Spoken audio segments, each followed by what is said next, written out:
আসসালামু আলাইকুম। কেমন আছেন সবাই? চলেন আজকে এই ফুলটি বানানো শিখব। আগে থেকে আমি একটা ফুলের বোটার প্যাটার্ন করে রেখেছিলাম। এখানে 5টি ঘর আছে। প্রথম ঘর থেকে আমরা কাজ শুরু করব। প্রথম ঘরে ওপাশ থেকে সুতা টেনে নিয়ে একটি চেন তৈরি করে নিব। এরপর একটি সিঙ্গেল কুশি করে নিব। এখানে আমি মিল্ক কটন সুতা ও 2.5 হুক ব্যবহার করেছি। এবার এখানে 5টি লুপ নিব।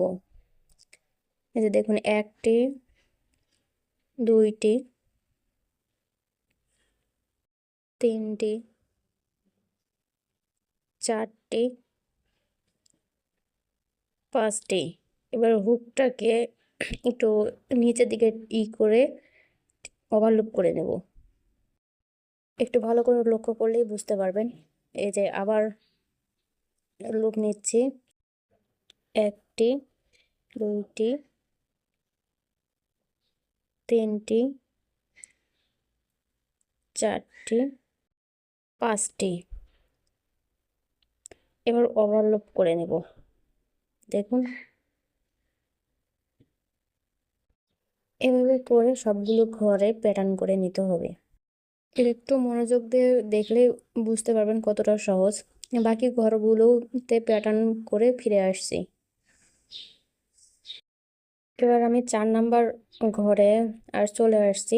আপনাদের হচ্ছে বোঝার সুবিধার্থে আরেকবার দেখাচ্ছি। এই যে দেখেন, একটি লুপ নিলাম, 2টি, 3টি, 4টি, যে 5টি। এবার আবার লুপ করে নেব। দেখুন কত সহজ। এবার একটি চেন করে নেব। শেষ। শুরুর দিকে যে প্যাটার্ন করা হয়েছে, এইখানে যে চেনটা আছে ওইটার মাঝখানে হুক ঢুকাই দিয়ে ওই যে শেষে যেটা ছেড়ে দেওয়া হলো সুতা, ওইটা টেনে বের করে নিতে হবে। বের করে নিয়ে একটি চেন করে নিতে হবে। এবার হচ্ছে 2টা প্যাটার্নের মাঝখানে যে ফাঁকা অংশটা আছে ওইখান থেকে একটি সিঙ্গেল কুশি তুলে নিব।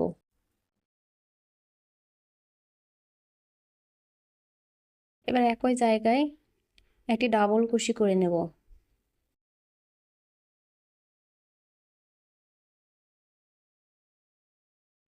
ডাবল কুশি করার পরে এখানে 3টা চেন করে নিব। 1, 2, 3। এবার এই যে মাঝখানে যে ফাঁকা জায়গাটা আছে এখান থেকে সুতা বের করে স্লিপ নট পরে দেব। আবার ওই একই জায়গায় থেকে ডাবল কুশি করে নেব একটা। ডাবল কুশি করার পর একই নিয়মে এখানে আবার 3টা চেন, 1, 2, 3 দিয়ে এর মাঝখানের ফাঁকা অংশটাতে আবার হুক দিয়ে সুতা টেনে বের করে স্লিপ নট দিতে হবে। এই তো হয়ে গেল পাপড়ির কাজ। এবার নেক্সট প্যাটার্নের ফাঁকা অংশটাতে একটি ডাবল কুশি তুলে নিব। আবার একই নিয়মে 3টা চেন করে নেব। 1, 2, 3 এবং স্লিপ নট করে নিব। সেম জায়গায় আবারও একটি ডাবল কুশি করে নিতে হবে। এই যে দেখুন, ডাবল কুশি করে নেওয়ার পর 3টা চেন দিতে হবে। 1, 2, 3। তারপর ফাঁকা অংশটিতে একটা স্লিপ নট। এইভাবে সবগুলোতে একই নিয়মে পাপড়িগুলো তৈরি করে নিতে হবে। একটু মনোযোগ সহকারে লক্ষ্য করলেই বুঝতে পারবেন এবং নিজেও করতে পারবেন। দেখুন কত সহজ। এবার আমরা শেষ পর্যায়ে চলে আসছি। এই যে দেখুন, এই যে এখন স্লিপ স্টিচ করে প্রথমে যে ঘরটি আছে সেখান থেকে একটি স্লিপ স্টিচ করে নিতে হবে। নিলেই দেখুন একটা ফুল তৈরি হয়ে গেল।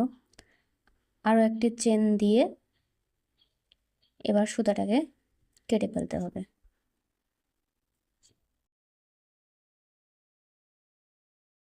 এই যে দেখুন, কত সুন্দর একটা ফুল তৈরি হয়ে গেল। এভাবে আপনারাও সহজে তৈরি করে নিতে পারবেন।